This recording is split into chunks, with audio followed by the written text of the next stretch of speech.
Historia. Este evento es parte de una iniciativa que han impulsado los estudiantes y que hemos desarrollado desde la coordinación sistemáticamente a lo largo del año. Son los jueves historiográficos, solo que ahora estamos reunidos viernes. Pero lo importante es que en estos eventos se tratan y discuten temas de debate en la historiografía contemporánea, peruana, latinoamericana, universal. Por eso hemos tenido distintos invitados. Y en esta ocasión nos acompaña el doctor Cristian Gasmuri, docente de la Universidad Católica de Chile, y que es un amigo de nuestra casa. Lo conocemos hace más de casi 20 años que nos conocemos, y casi mucho más tiempo que él viene siempre acá a nuestra casa de estudios, que es también su casa. Y realmente en la actualidad Cristian Gasmuri es reconocido como uno de los más importantes historiadores chilenos y tiene una larga trayectoria de investigación y de docencia. Actualmente está trabajando la historia reciente de Chile. Justamente su último libro es Historia de Chile, 1891 a 1994, Política, Economía, Sociedad, Cultura, Vida Privada, Episodios. Pero aparte de esta obra, él tiene numerosas publicaciones. Él empezó investigando cuando estudió el doctorado en la Universidad de París I, en la Sorbona, bajo la dirección de Maurice Aguillon, el impacto de las revoluciones del 48 en Chile. Y producto de esa investigación tenemos su libro El 48 chileno, igualitarios, reformistas, radicales, masones y bamberos. Pero también cuando se festejó el bicentenario de la Revolución Francesa, él publicó diversos artículos. Uno de ellos está recogido en un último libro que tiene, Historia Vagabunda, que es un conjunto de sus artículos y trabajos que tratan diversos temas de la historia de Chile. Y con Ricardo Krebs escribió un libro, La Revolución Francesa y Chile, que reúne además los trabajos de distinguidos historiadores que trataban esa temática. Una de las características de Cristian Gasmuri es que une la historia nacional, la historia de Chile, con la historia europea. Y ese elemento es muy importante dentro de la visión de un historiador. Es más, él ha sido profesor durante muchos años en la Pontificia Universidad Católica de Chile, en los cursos de historia europea. Entonces no solamente ha enseñado o investigado sobre historia chilena, sino tiene una sólida base, formación y conocimiento sobre lo que es la historia europea. Aparte de eso, ha trabajado temas de historiografía, tiene 2 volúmenes sobre historiografía chilena, la historia de la historiografía chilena en 2 tomos. Aparte de esto, ha trabajado temas de historia política contemporánea, como les decía, la persistencia de la memoria, reflexiones de un civil sobre la dictadura, Eduardo Frei Montalva y su época, también sobre otros aspectos de historiografía, Diego Barros Arana, un diseño de historia de Chile, o la persistencia de la memoria, reflexiones de un civil sobre la dictadura. Incluso en los últimos años he incursionado en nuevas áreas y campos temáticos. Con Rafael Sagredo, otro historiador chileno, han publicado la historia de la vida privada en Chile en 3 volúmenes. Yo ponía 2 acá, pero en realidad ya salió el tercero, ese no lo tengo. Y realmente tiene una obra muy nutrida, una investigación muy importante. Por eso para nosotros es un honor tenerlo aquí, sobre todo porque en la universidad, a través de la maestría que coordina el padre Jeffrey Kleiber, se está impulsando la historia de América Latina, pero uno de los países sobre los cuales nos falta mucho conocer y saber es precisamente Chile. Entonces, en ese sentido, es muy importante su presencia y que nos venga a hablar de estos temas. En este caso le hemos pedido especialmente, porque son 40 años del golpe militar al gobierno de Allende y de la dictadura que se instauró en Chile, que nos hable sobre esta temática que en el Perú no ha generado pues una reflexión, un debate mayor, y que sería interesante reflexionar y discutir de la mano con lo que nos trae ahora Cristian Gasmuri, ¿no? Voy a terminar esta breve intervención con los agradecimientos, porque si no al final todos estamos emocionados, nos vamos y no nos acordamos de agradecer. Entonces voy a decirlo en este momento. Primeramente a los estudiantes, porque realmente han sido un impulso para llevar adelante este evento. A los estudiantes de la especialidad de Historia, que la próxima semana están organizando el 23 Coloquio Internacional de Estudiantes de Historia, lo cual revela una continuidad importante. Es uno de los eventos más importantes que tiene la especialidad y que tiene una continuidad en el tiempo. Y al Centro Federado de la Facultad de Letras, porque ellos llegaron y dijeron: queremos traer a un profesor invitado de afuera. Bueno, ¿quién? Y justamente era la fecha, acababa de estar en Chile, entonces ¿quién más si no era Cristian Gasmuri, ¿no? Y como hay otros profesores que también trabajan, estudian estos temas, ¿no? Cristóbal El Jovín, que conoce a Cristian, Antonio Zapata, ¿no? Era importante tenerlo aquí. Pero ellos fueron el impulso y la motivación de hacernos trabajar más, como siempre, y bienvenido sea esto. Por eso quiero agradecer a Juan Antonio Lang, Marcos Alarcón, Diana Coronado, Javier Aguilar y Luis Iván Padilla, junto con la decana de la Facultad de Letras y Ciencias Humanas, la doctora Susana Reyes, quien no nos puede acompañar esta tarde por motivos de salud, si no estaría ella aquí presente, y que ha apoyado esta iniciativa decididamente para poder estar nosotros esta tarde aquí reunidos. Entonces, para nosotros es un gusto tener a Cristian Gasmuri. Acaba de ser aprobado el viernes el nuevo plan de estudios de historia, que ha sido actualizado, internacionalizado, que está articulado con el posgrado en historia, donde hay varios de nuestros profesores que han trabajado arduamente: el padre Kleiber, Jesús Cosamalón, Margarita Suárez, la que habla, y todo el equipo de profesores de la especialidad para poder llevar adelante esta renovación que se ve alentada e impulsada con presencias tan importantes como la de Cristian, un viejo amigo, colega. Recuerdo la última vez que estuvimos en una mesa presentando mi libro sobre la Revolución Francesa, y bueno, con eso quiero dejar esta motivación para poder escuchar. Antes que nada, quiero agradecer a toda la gente que ya agradeció a Claudia, pero que no me acuerdo los nombres,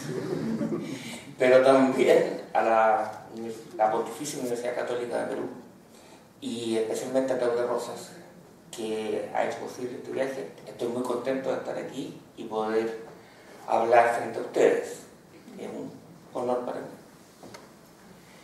Ahora voy a hablar de la crisis de la democracia chilena, sus antecedentes y causas, que terminó en el golpe de Estado de 1973. Ahora lo hago como historiador, vale decir, no me voy a acercar a los meses o días previos al golpe, ni al golpe mismo, que todos más o menos lo conocemos. Porque, en definitiva, un hecho que fue muy trascendente, al menos para Chile, como el golpe de Estado no es una cosa que se produzca de la noche a la mañana porque sí, sino que tiene antecedentes y causas, yo diría, de mediano a largo tiempo. Y aquí voy a hablar, y de corto tiempo también, ¿no? O relativamente corto. Aquí voy a hablar de cómo veo la gestación de la crisis del 73 en una perspectiva socioeconómica relativamente prolongada, y agregaría más profunda, vale decir a partir más o menos de 1920, para seguir con las causas que veo más próximas en el tiempo, o si se quiere, dentro de un ciclo coyuntural más breve. Entonces, punto 1. La gestación de la crisis en una perspectiva temporal mediana, o coyuntura larga, como he dicho, a partir de 1920. Partiría diciendo que a partir de la independencia, comienzo del siglo XIX, llegó hasta nosotros la cultura política francesa y luego las ritualidades sociales que en buena medida obnubilaron a nuestra oligarquía y a la muy naciente y pequeña clase media. También llegaron las ideas y formas económicas liberales, de origen fundamentalmente británico, y bastantes elementos de las modernidades nacientes en Italia, España, Alemania, incluso Estados Unidos. En realidad, se puede decir que nuestra oligarquía había incorporado plenamente la cultura de la modernidad hacia fines del siglo XIX y que desde allí ésta resbalaba hacia los estratos medios que habían crecido y bajos de la población. No se daba este proceso en un panorama de conflicto.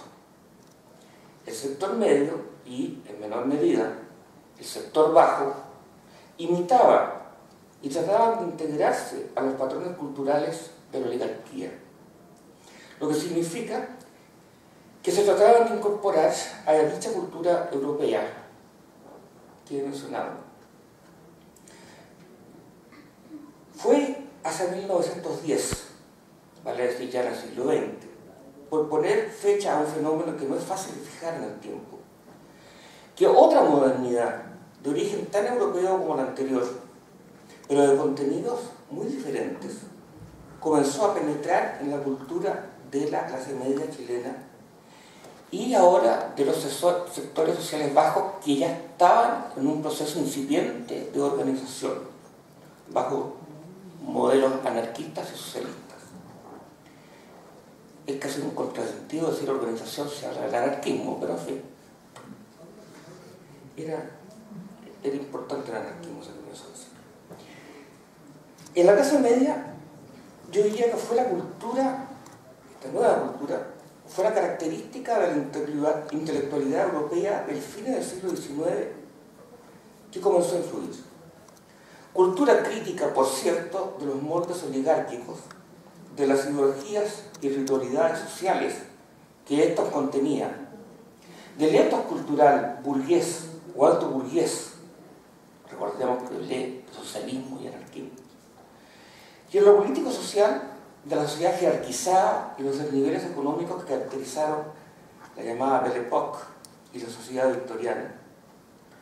Como expresiones concretas de esta nueva modernidad llegada a Chile, nacieron la FECH, Federación de Estudiantes de Chile, en 1906, la FOCH, Federación de Obreros de Chile, en 1909, el POS, Partido Obrero Socialista, en 1912, y también habría que agregar que a partir de 1906, o sea, todo por la misma época, el Partido Radical, que había sido un partido más de la oligarquía, hasta ese entonces, con la diferencia de que era laico, y donde había una fuerte influencia de la masonería. El Partido Radical se transformó en la expresión política de una clase media reformista, convirtiéndose, yo diría, hacia 1920 en el eje de la vida política chilena. De hecho, hubo un famoso congreso del Partido Radical en 1906, en que Valentín Letelier, que seguía a Gustav von Schmoller en su socialismo de cátedra, reemplazó como ideólogo del Partido Radical a Enrique McKeever, que era de hecho un liberal en todo. Yo diría entonces que hacia 1920 tenemos la primera crisis o coyuntura de crisis socioeconómica y política del siglo XX chileno. La que yo llamaría primera crisis de dimensión histórica de este siglo. En concreto, la conmoción provocada entre 1920 y 1932 por la lucha y luego la afirmación social y cultural y política de la clase media. Creo que la crisis de 1920 a 32 tuvo un final afortunado. El nuevo orden que se estableció tenía elementos para ser estable y al mismo tiempo la posibilidad de abrir nuevos horizontes al resto de los chilenos, todavía la gran mayoría de los chilenos. La que permanecía, en frase de don Diego Portales, bajo el peso de la noche. Eso significaba pobreza, analfabetismo mayoritario, condiciones misérrimas de vida. La estabilidad se logró. El tiempo que fue desde 1932 a 1973, que va a ser la segunda crisis que va a tratar, han sido los 40 años más estables y tranquilos de la historia de Chile republicano. Ni guerras externas ni internas, escasos hechos de sangre o motines del tipo político, regularidad en el funcionamiento de los mecanismos institucionales. En suma, una sociedad que parecía tener dominados sus conflictos, lo que no era así en realidad.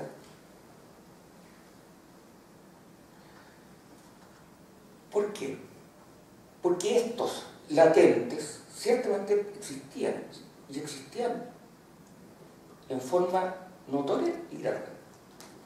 Durante esos 40 años el sistema no logró, y aquí está la esencia de por qué esa estabilidad era ficticia. El sistema no logró incorporar a la mayoría que había quedado fuera del compromiso entre la oligarquía y la clase media que concluyó en 1932. Acuerdo entre la oligarquía, que conservó mucho de su poder político, social y económico, y la clase media que lo adquirió, pero que incluyó solo sectores relativamente pequeños del proletariado organizado y dejó fuera a muchos otros, más numerosos, y particularmente a todo el mundo rural. La apertura hacia estos postergados se iría produciendo en forma muy lenta y reducida fundamentalmente al plano político, como diremos. Y esa sería una de las causas de la crisis de la democracia chilena que estamos analizando aquí, vale decir, la de 1973. En cifras, la situación era, las cifras no son demasiado creíbles, pero se aproximan. Era la siguiente: entre los años 1932 y 1970, el Producto Nacional per cápita creció en un porcentaje de alrededor de un 1.6% anual. Hay que tener en cuenta que el crecimiento demográfico de Chile durante estos años era extremadamente alto. Y eso explica, ¿no es cierto?, de que en realidad el Producto Nacional creciera mucho más de un 1,6, pero dividido per cápita se llegaba a esta cifra, 1,6. Pero además, este crecimiento favoreció primordialmente a algunos sectores de la población nacional. Esto no significa que no hubiera en absoluto repartición de la riqueza. La que accedió ya sea como remuneraciones o bien como servicios, no solo a sectores medios, sino también a algunos sectores de trabajadores organizados. Fue además la época de la creación por el Estado o con la ayuda de empresas destinadas a satisfacer servicios esenciales para vastos sectores de la población. Se crearon la Empresa Nacional de Electricidad, S.A. Endesa, Empresa Nacional de Petróleo, ENAP, la Compañía de Acero del Pacífico, CAP, el Banco del Estado de Chile, con sucursales en todas las ciudades pequeñas y en casi todos los pueblos, servicios urbanos, cajas de retiro, Servicio Nacional de Salud, etc. Bajó también el analfabetismo y mejoraron los índices de salud, mortalidad y el promedio de vida de la población de manera continua pero lenta. En fin, hasta 1964, la reforma agraria y la promoción popular constituyeron un intento de mejorar la suerte de aquellos grupos que no habían sido beneficiados por el desarrollo socioeconómico hasta ese momento y que todavía constituían más del tercio de la población de Chile. Yo diría más cerca de la mitad que del tercio. El campesinado, me refiero al campesinado y a la marginalidad urbana. Sin embargo, este crecimiento y migración económicos sociales fueron insuficientes. Es posible que los índices básicos pudieran haber mejorado más, aunque quizás no mucho más. En todo caso, es un hecho que Chile, hacia 1970, aún existía mucha pobreza. Un 50% o más de la población entraría en la categoría de pobres, y posiblemente un 20% de extremadamente pobres. Esto era muy notorio, sobre todo en la población campesina.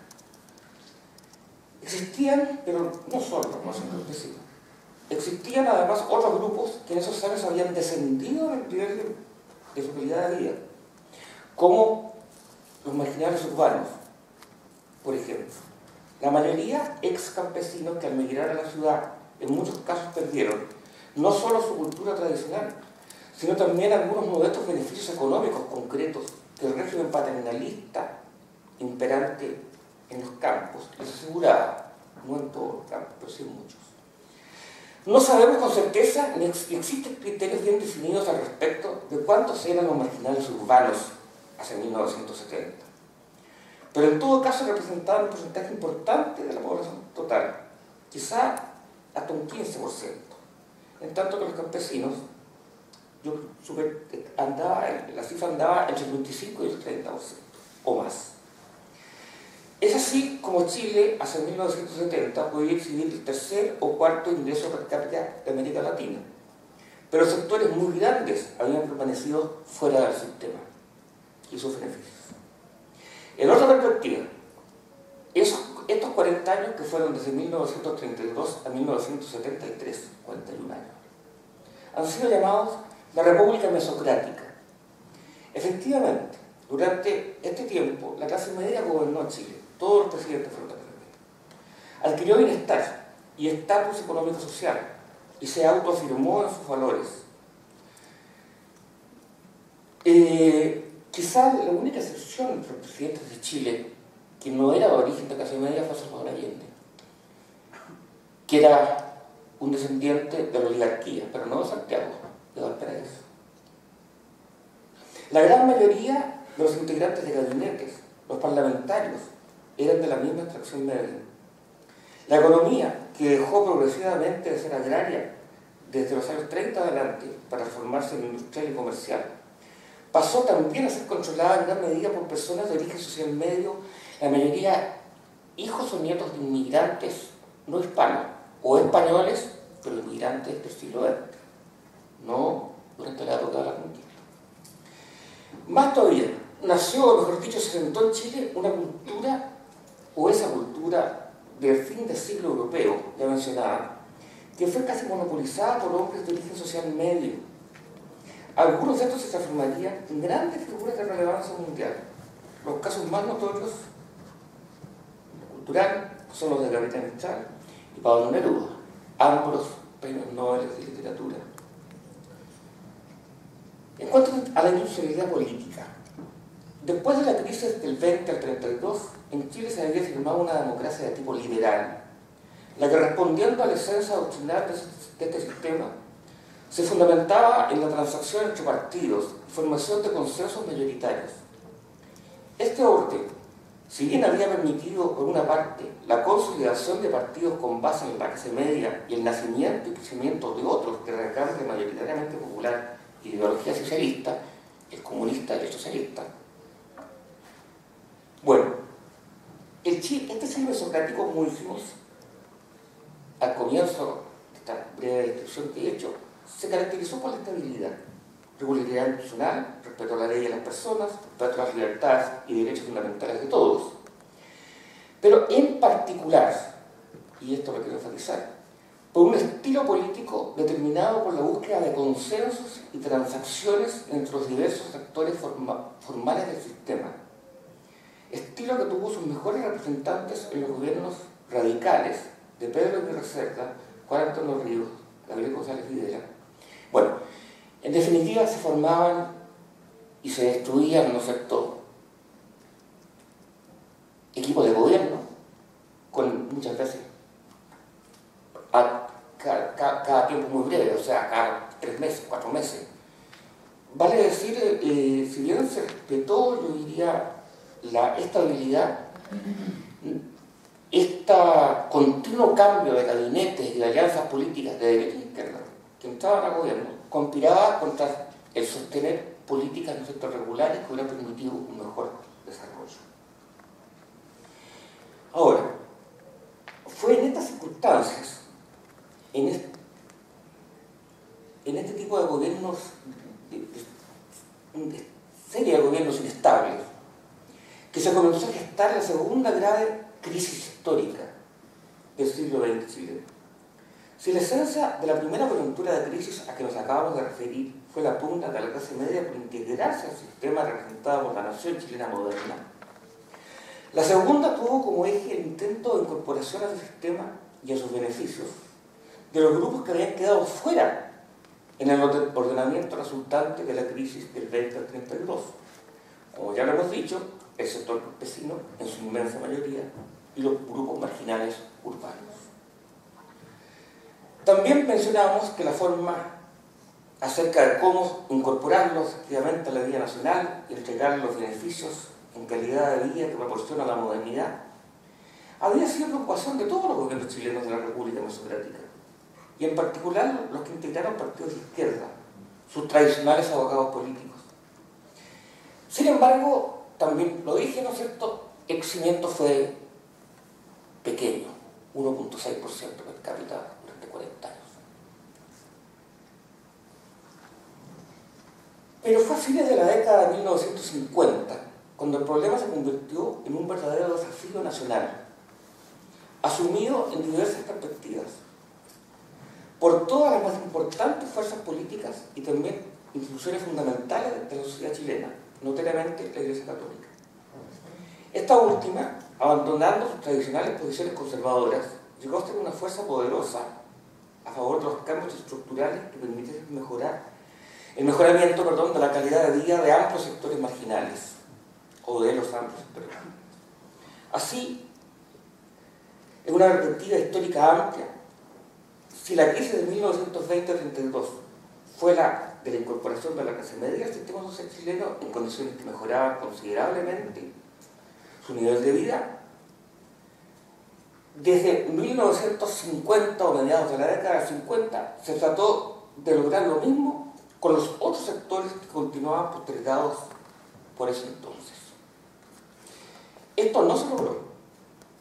El proceso implicaba, en primer término, la posibilidad de implementar un crecimiento económico rápido, un cambio de estructuras ancestrales muy asentadas e importantes en la sociedad chilena, en particular en el mundo agrario, y en conformidad con las doctrinas auspiciadas por los técnicos de la época y especialmente por los de la CEPAL, reformas profundas en la estructura socioeconómica del país, así como también una alteración cultural en que muchos valores y actitudes mentales de los sectores dirigentes tradicionales y también de la clase media serían puestos a prueba. No faltaron, desde 1950 en adelante, entre los propios sectores medios, grupos crecientes que se sentían tan atemorizados como los sectores altos por la modernización política, social o económica del país en favor de los postergados, la que asociaban al desorden social, al desorden económico, a la incertidumbre, así como lo que ellos llamaban, una cosa que es un poco definible para los chilenos, a lo que ellos consideraban la esencia de lo que llamaban alma nacional, que es un concepto tomado de Spengler. Concepto que se manejaba con una facilidad que no se compadecía con lo difícil de definirlo.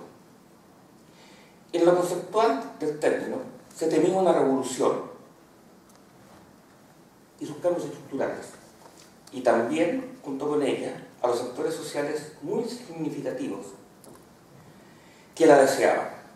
Por otra parte, y a pesar de lo anterior, no es aventurado afirmar que en la década del 50 gran parte de las élites del país estaban por estos cambios estructurales. Algunos los asustaban, pero otros los querían, y los querían decididamente. Y así lo manifestaron apoyando a gobiernos que ofrecían estas metas de cambios estructurales, o si se quiere, revolucionarios. El proceso se complicaría aún más por factores nacionales e internacionales, ideológicos y de intereses, por una hiperemotividad que envenenó la lucha política con mesianismos, odiosidades e intransigencias, y finalmente por la aplicación, no pocas veces errada, de las recetas técnicas para lograr los fines propuestos. Segundo punto, la gestación de la crisis en la coyuntura corta, 1950-1970. Abandonaremos el somerísimo análisis de mediano plazo que hemos hecho para preocuparnos ahora de la coyuntura de la crisis, de la segunda crisis, lo que significa también cambiar la perspectiva del análisis. Si hasta ahora se ha enfocado el problema en la perspectiva histórica en un sentido amplio, social, económico, político, ahora tendremos que reducir nuestra perspectiva al terreno político. La razón de esto es que si bien las causas de la crisis del 70-73, en la perspectiva histórica que hemos tomado hasta este punto, se sintieron con mucho la política, en su última etapa fueron claramente políticas. Ello es inevitable, en la medida que el problema de llevar adelante las reformas estructurales a que nos hemos referido pasaba por el control del poder, vale decir, por un triunfo político. Abandonemos pues la coyuntura larga y vamos a la coyuntura corta. Política de unos 20 años. Siendo así, creo que la clave para entender la coyuntura corta, a nuestro juicio, fue la conjunción de dos procesos políticos, los que precipitaron la crisis que nos preocupa aquí, la del 73. El primero de estos dos procesos fue el desfase que se produjo después del año 1950 aproximadamente, entre la evolución política de Chile por una parte y por otra su lento y precario desenvolvimiento económico y social que ya hemos visto y que continuaba en la década del 50. En otras palabras, como las cifras lo indican y lo vimos, la cantidad de votantes hábiles aumentó de un 17.6% en 1952 elecciones presidenciales a un 36.2%, o sea, prácticamente el doble, en 1970, cuando eligió Salvador Allende. Y la participación electoral de un 15.2% a un 30%.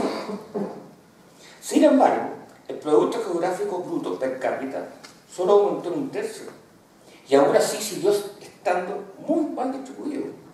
El ingreso medio de los hogares más ricos era, según algunos cálculos, 23%, según otros 28%, o 28 veces, más grande que el decil más pobre. El decil más rico, 28 veces más renta por grupo familiar que el decil número 10. Tenemos pues que durante el periodo que fue de 1952 hasta 1970-73, Chile experimentó una ampliación y profundización de su democracia política. Pero el ritmo de crecimiento socioeconómico permaneció igual, relativamente lento, y los problemas fundamentales mencionados más atrás no se resolvieron. De modo que la gran cantidad de chilenos postergados pudieron hacer valer sus derechos políticos por el perfeccionamiento de la democracia política. Pero el desarrollo del país no permitía satisfacer esas demandas.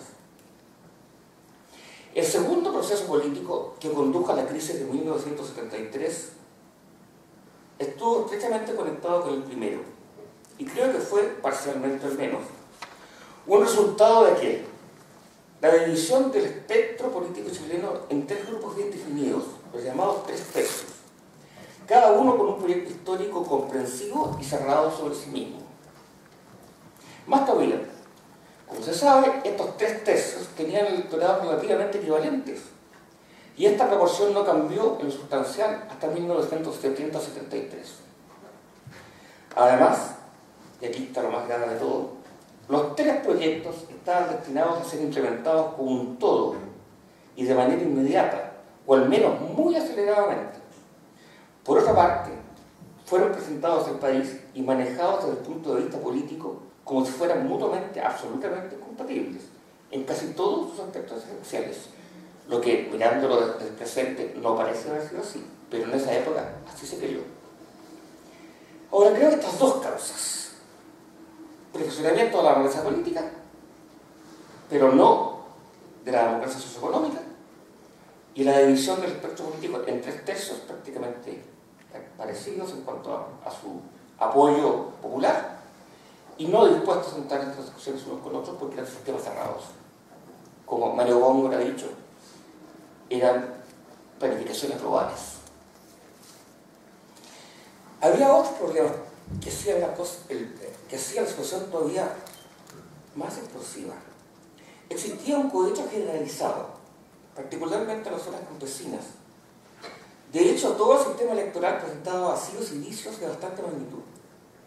Pero esta realidad había comenzado a variar desde fines de la administración Ibáñez, vale decir 1958, y continuó cambiando durante el gobierno de Jorge Alessandri, 58-64, al aprobarse una serie de leyes destinadas a ampliar el universo electoral y corregir sus efectos. Pero en 1970, y aquí hago una síntesis, podían votar 36,2% de los chilenos, incluyendo los analfabetos, lo que se logró en el gobierno de Eduardo Frei Montalva, lo que era un porcentaje tremendamente alto, si se tiene en cuenta que la población chilena era muy joven y se votaba a los 21 años, no a los 18, lo que significaba, ¿no es cierto?, que el total potencial de electores era más o menos un 40%, y de hecho estaban inscritos en los registros electorales, como dije, un 36,2%. Eso significó que dos de las utopías que estaban por el cambio, la social cristiana y la socialista, llegarían al poder sucesivamente. La principal consecuencia, repito, fue entonces que mediante la presión electoral y política en general, los sectores sociales bajos y sus voceros, Partido Socialista, Comunista, Demócrata Cristiano, incluso el Partido Radical, pudieron imponer sus demandas al sistema con fuerza incomparablemente mayor a como lo habían hecho antes. La mayor parte de estas demandas tuvieron, como es obvio, un carácter socioeconómico, pero Chile seguía siendo un país subdesarrollado y no había capacidad para satisfacerlas. Para hacerlo habría sido necesario un desarrollo muy acelerado, y aún así la relación demanda-satisfacción habría mostrado por muchos años un grave desequilibrio.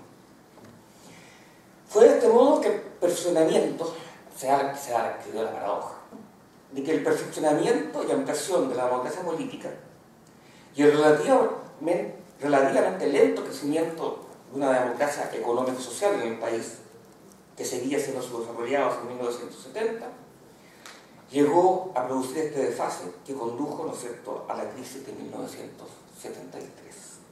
En otras palabras, existía la herramienta política para demandar soluciones socioeconómicas globales y radicales, pero no existían las herramientas económicas para implementarlas. Siendo así la situación, hubo factores que tendieron a agravarla, o si se quiere, a acentuar este desfase. Primero, el carácter mismo de la situación favorecía a los partidos políticos que prometían rápidas soluciones para las nuevas demandas. Vale decir, los que estaban por reformas estructurales o revolucionarias y utópicas, la democracia cristiana y los partidos de la izquierda socialista, comunista y socialista. Consecuentemente, estas organizaciones implementaron programas de gobierno que contemplaban, haciendo uso de la reforma drástica, la satisfacción en gran escala de las demandas socioeconómicas de las mayorías. Llegaron los dos al poder. Pero una vez en el gobierno, tanto la democracia cristiana como la Unidad Popular no pudieron llevar adelante todas las iniciativas que pretendían o que habían prometido, o al menos en la forma y al ritmo que habían ofrecido. Segundo, me parece que la reforma agraria y los intentos de promoción de los sectores marginales urbanos significaron la irrupción súbita en la arena política de una masa sin una cultura política democrática asentada. Esto contribuyó sin duda a desestabilizar el juego democrático, ya que esta masa era en extremo permeable a dejarse ilusionar por utopías o por simple demagogia.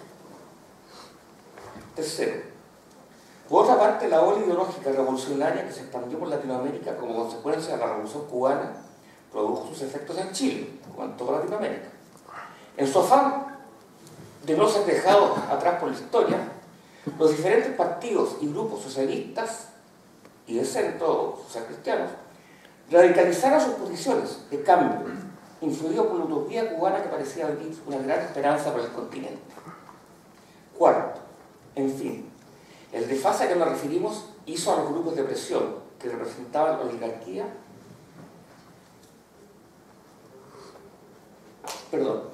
hizo que los grupos de presión que representaban la oligarquía tomaran una actitud política de temor hacia la democracia, que la veían como que se había tornado muy peligrosa. Ya a fines del gobierno de Eduardo Frei Montalva, el año 67, 68, 69, comenzaron los contactos entre esa derecha y las Fuerzas Armadas, las que por otra parte también eran presas de perspectivas económicas no satisfechas y veían en los desórdenes producto de la situación que describimos un factor que afectaba la seguridad nacional. Se vivía por entonces la Guerra Fría, entre un mundo occidental y un este comunista, en gran parte. Más arriba nos referimos a la influencia de la Revolución Cubana, por así más arriba. Pero era todo el enorme bloque comunista el que parecía querer apoderarse de Chile, lo que era temido y rechazado a ultranza por muchos sectores de todo el espectro social y por los militares, adecuadamente entrenados por el campeón de Occidente, los Estados Unidos. Resumiendo, el afán de llegar a una democracia socioeconómica conspiró en Chile contra la democracia existente, efecto que se vio grabado, ironías de la historia, por la propia ampliación y perfeccionamiento de esta. Tercero, 3/3 con proyectos políticos históricos comprensivos y excluyentes. Dije que la segunda causa política de la crisis que nos referimos, en esta coyuntura corta, fue la división del espectro político chileno en 3 grupos bien definidos, 3/3, cada uno con un proyecto histórico comprensivo y excluyente, situación que se ve grabada por el hecho que cada uno de estos grupos tenía una base electoral más o menos equivalente. Como se afirmó, además estos proyectos deben implementarse como un todo y de manera rápida. Evidentemente, esta segunda causa está directamente ligada a la primera, lo dije, y fue en mi juicio al menos parcialmente su consecuencia. La presión de cúpula y de base por el cambio ayudó a que este se intentara, lo dije, de modo integral y finalmente utópico. Grave problema. Las utopías en política son un grave problema. Fue después de 1964, cuando por las características mismas del momento político que entonces se presentó, que esta brecha era insalvable. Se dio entonces la posibilidad de la consolidación del proyecto de democracia cristiana.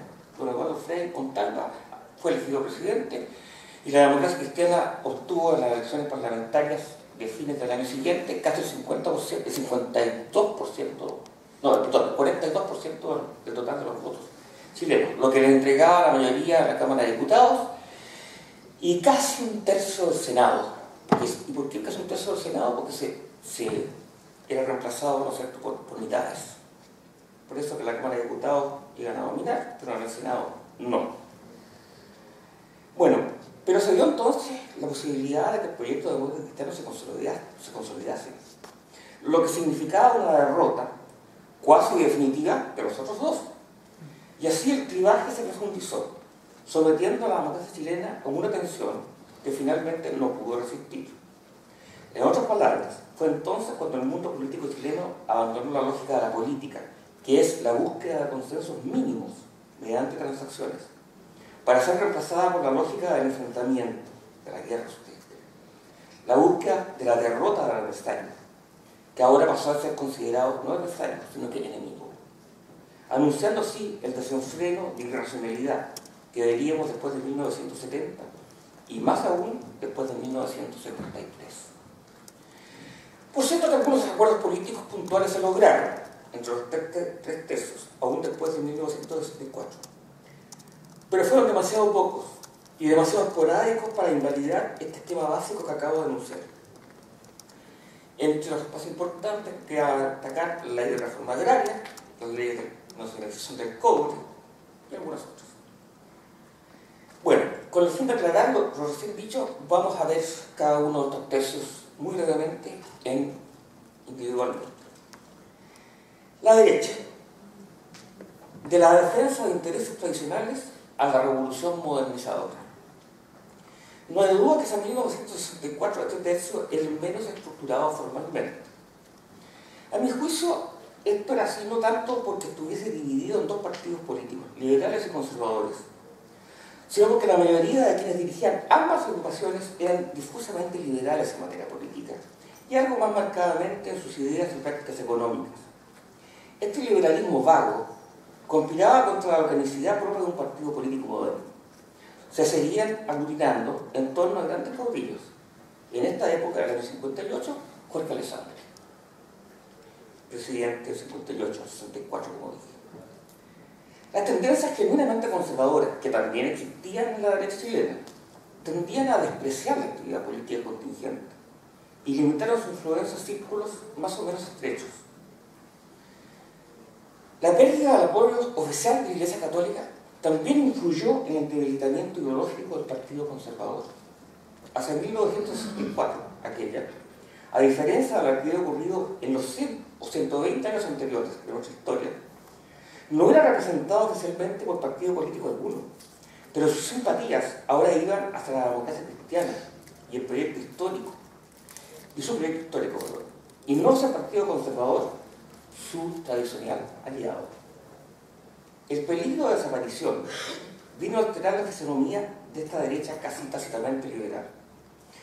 Fue después de la gran derrota sufrida en las elecciones parlamentarias del 65 que ya mencioné, donde la democracia cristiana sacó el 42% de los votos, cuando el Partido Conservador obtuvo solamente el 5.3% de los votos y el liberal el 10.05%. Esto llevó a que la derecha cambiara de estilo político. De hecho, se fue alejando de la democracia. Los antiguos partidos liberales y conservadores, liberal y conservador, se fusionaron en una nueva colectividad, el Partido Nacional, marzo de 1966, organización política más moderna, más militante, y estructurada en función de la defensa de intereses económicos y sociales de la derecha, más que tradiciones culturales. En lo ideológico, el Partido Nacional conservó los partidos liberal y conservador de los últimos tiempos y aún más acentuado el liberalismo económico. En cambio, el liberalismo político, que los había caracterizado hasta ese entonces, se debilitó. Por esos mismos años, el gobierno de Frey, del 64 al 70, tomó importancia dentro de la nueva derecha un pequeño grupo de tecnócratas, el que en un primer momento no tuvo un pensamiento estructurado en materia política, por lo menos explícito. Estos fueron los llamados Chicago Boys, que se iniciaron como académicos en la Escuela de Derecho de la Universidad Católica de Chile, y que hicieron posgrados en la Universidad de Chicago, que no fue una universidad. Los Chicago Boys aportaron la ideología del ultraliberalismo económico a la derecha chilena, ideología que pudo venirse sorpresivamente bien con la progresión autoritaria del Partido Nacional, pero más todavía con el llamado gremialismo. ¿Qué fue el gremialismo? Actualmente UDI.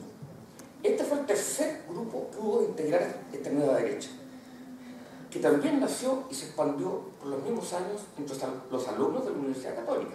Vean ustedes que la historia de Chile, el libro de la historia de Chile pasa muy cerca de la Universidad Católica. Los gremialistas, bajo el discurso del apoliticismo, sostuvieron en un comienzo ideas próximas al franquismo, para ir derivando luego, después de 1973 y ya bajo la dictadura, hacia la idea de una democracia protegida, En materia económica abandonaron aún antes todo corporativismo, como en algún momento la falange española, el gobierno franquista tuvo, para adoptar el liberalismo modelo Chicago Boys. Ahora son hazaña intelectual. No la lograron. Con este acuerdo, los gemalistas entraron de hecho en una alianza de provecho mutuo con los Chicago Boys. Ligación que no es de extrañar, desde el momento que se trataba de personas que defendían los mismos intereses y que mantenían numerosos vínculos sociales e incluso de parentesco. Del liberalismo surgiría la segunda generación de Chicago Boys. Ahora, con motivo de la candidatura a la presidencia de Jorge Alessandri en 1970, Alessandri fue presidente de 58-64 y se presentó de nuevo en 70, con el apoyo de los tres grupos de la derecha, el Partido Nacional, los Kemalistas y los Chicago Boys. Bueno, se juntaron. Durante la citada campaña, esta nueva derecha hizo gala de un espíritu de intolerancia y actitud belicosa frente a los otros dos sectores en pugna, otros dos tercios. De hecho, dieron numerosos ejemplos. Durante los meses previos al acto electoral, los directores de la campaña de Alessandri compraron páginas y páginas del diario El Mercurio, que es el decano de la prensa chilena, ¿no es cierto? Algo parecido a lo que es el comercio en Perú, y quizá más. El que sin duda se ha vendido bastante barata, ¿cierto? No creo que...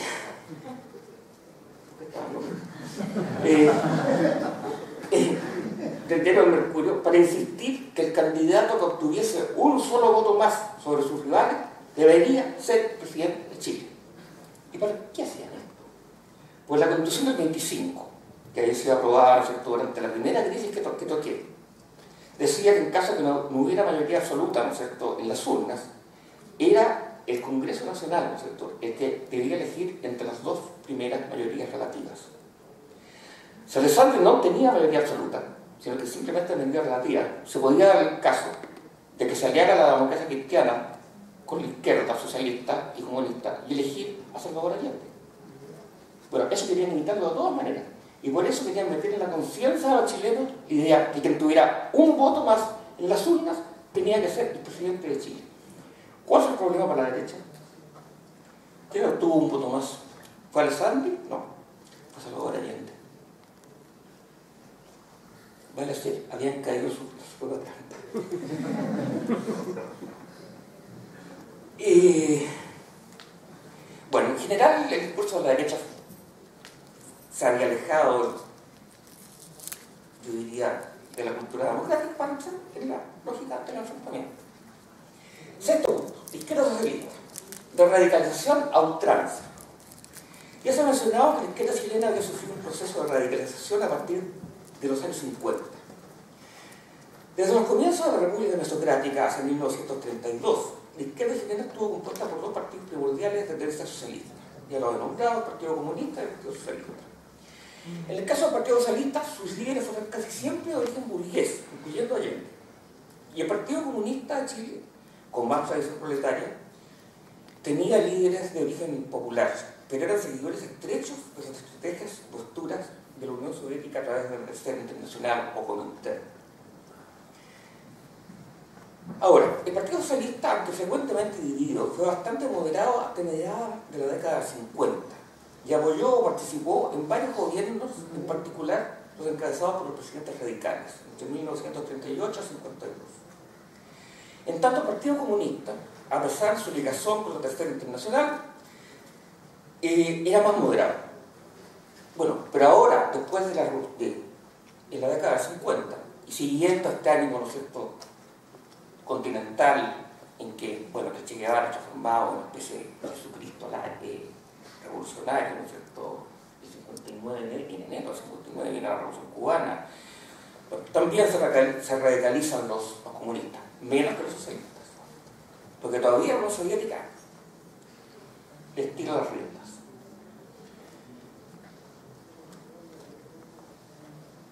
Bueno, ya dije que la Revolución Cubana fue posiblemente la principal causa de este cambio de la izquierda, de esta radicalización de la izquierda. Y quizá no sea sorprendente que haya sido el Partido Socialista el más radicalizado por la nueva situación, más que el comunista. Este seguía directrices, perdón, el Partido Socialista no seguía directrices internacionales, comunistas sí, y nunca iba a estar en contra de lo que se le insinuaba u ordenaba desde Moscú. Una buena muestra de cuán radicalizado estaba el Partido Socialista fue el comportamiento de uno de sus líderes. Ya 2 veces candidato, que va a ser 4 veces candidato a presidente de la República, hasta que gane. ¿Qué hace Salvador Allende? En 1966 estuvo presente en la primera reunión continental de OLAS, Organización Latinoamericana de Solidaridad, y fue nombrado su presidente. Esta organización estaba promovida por Cuba y su objetivo era impulsar la guerrilla en América Latina. Y en realidad, ¿no es cierto?, los fines de los 60, comienzos de los 70, es la época de la guerrilla en América Latina. El Che Guevara lo mata en el 67, en Bolivia. Ahora, esta izquierda radicalizada es una actitud parecida a la de la nueva derecha, unos pocos años antes. No querían, y yo diría ni podían, llegar a entendimientos y ni siquiera a una coexistencia pacífica con los otros 2 sectores del espectro político chileno, con los otros 2 tercios. Otro dirigente socialista, Anicetto Rodríguez, muy importante, yo diría él, junto con Carlos Altamirano y Salvador Allende, eran los 3 más importantes del Partido Socialista. Cuando es elegido Eduardo Frei en 1964, se niega a votar por él, en primer lugar, en el Congreso. Y a la salida, porque finalmente había una segunda sesión en este caso, y se elegía presidente con los votos que hubiera. Frei era elegido presidente, pero a la salida, Anicetto Rodríguez hace un discurso y dice: les vamos a negar la sal y el agua. Cerrado sobre sí mismo. Desde la campaña presidencial del 64, pues, la brecha abierta entre los sectores reformistas y o revolucionarios del mundo político chileno llegó a ser insalvable. División que se prolongó con el tiempo desastrosa, que fue una de las causas directas de la caída del régimen de Unión Popular, con el fracaso de las conversaciones entre Allende y el presidente del Partido Demócrata Cristiano, Patricio Elwin. Séptimo, el centro político se descentra. El Partido Demócrata Cristiano era el tercer sector con un proyecto histórico comprensivo para el futuro de Chile, incluso por tener una base ideológica plenamente compartida, por lo menos hasta 1967, era quizá de los 3 tercios el más monolítico. Pero lo singular y verdaderamente importante desde nuestro punto de vista con respecto al Partido Demócrata Cristiano y el problema de la segmentación extrema del universo político chileno anterior a la crisis de 1970-73 es el hecho que desde mediados del 60 la democracia cristiana había reemplazado al Partido Radical en una doble forma. Primero, como el mayor partido político de Chile. Y segundo, en cuanto a ser un partido de centro por excelencia, abierto a transacciones y destinado a ejercer un rol de pivote en el juego político chileno.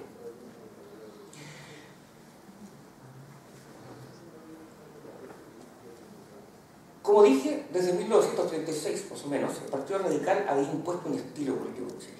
Este se fundamentaba en la transacción y la búsqueda de consensos. Y también dije, mantuvo alianzas con partidos de derecha y partidos de izquierda.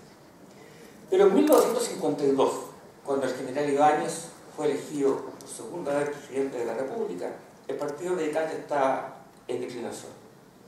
A pesar de algunos notables logros socioeconómicos mientras fue gobierno, sus bases ideológicas inspiradas desde 1906, como dije, por el socialismo de carga del alemán y el programa del Partido Radical francés, estaban obsoletas.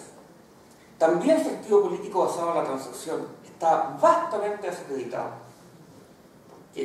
por el indudable abuso que se hizo de este. Como afirma Norbert Lechner, el Partido Radical se había transformado en un partido de clientela. Esta caída de la popularidad del Partido Radical y su estilo político transaccional fue la principal razón de la elección democrática del ex dictador Carlos Ibáñez de 52. Este había prometido barrer con la politiquería las componendas y gobernar por sobre los partidos políticos. A pesar de su rápido fracaso, desde entonces quedó flotando en el ambiente político chileno la idea que la transacción política y la búsqueda de consensos mínimos eran el camino hacia la corrupción democrática, la decadencia de la vida pública y la falta de voluntad eficaz en materia de gobierno. Por desgracia, no fueron muchos los que recordaron que también esos eran los elementos indispensables para la subsistencia de toda democracia. En todo caso, cuando concluyó el gobierno de Ibáñez, el Partido Radical no recobró su antigua importancia política, pero reemplazaría a corto plazo la democracia cristiana en el doble rol que estoy diciendo, vale decir, como principal partido de Chile y como partido que no estaba dispuesto a hacer de pivote o de componedor para formar alianzas de gobierno. Un partido político muy diferente al Radical, y tenía su utopía también. Por eso te digo que las utopías son peligrosas en política. Ahora, el Partido Demócrata Cristiano además tenía un mesianismo, era muy mesiánico. Ahora, ¿por qué se daba esto? Yo creo que es algo difícil de rastrear, pero creo que hay un elemento que es fundamental en el mesianismo demócrata cristiano: su ligación con la Iglesia Católica.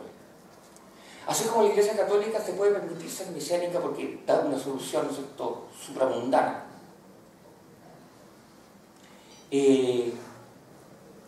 Eso no sirve en política, en que se actúa en este mundo, y muy en este mundo. Y tener un mesianismo fuerte, ¿no es cierto?, en un partido político, va a conspirar hacia la posibilidad de obtener acuerdos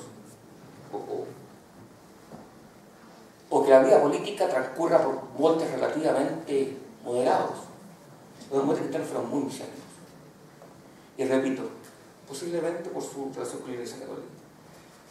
Pero el hecho es que eso también perjudicó muchísimo la posibilidad, ¿no es cierto?, de la democracia chilena.